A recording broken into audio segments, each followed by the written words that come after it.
Hi, I'm Chef Mark Ormonde of the North Restaurant.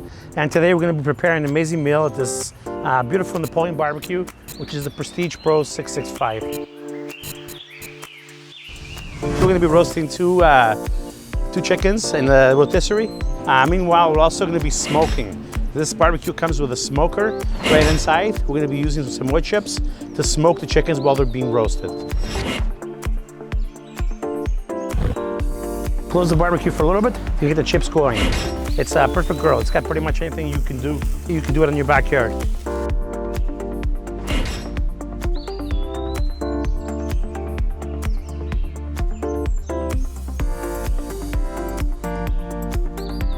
And over here, you have a beautiful smoke going on while the chickens are going.